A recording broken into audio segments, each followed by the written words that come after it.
خپل زړګي نه مې وباسا تبا برباد یم ستا د لاسا خنجر مې زړه کې نه باسا چې چرته زی مخه د خلاصه نو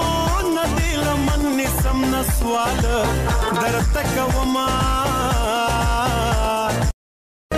د ژوندون په آخري سلګۍ وي د ژوندون په آخري سلګۍ وي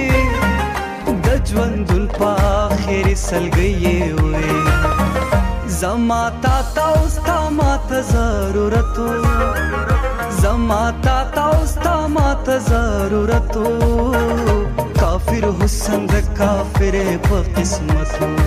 ہے کافر حسن د کافر په قسمت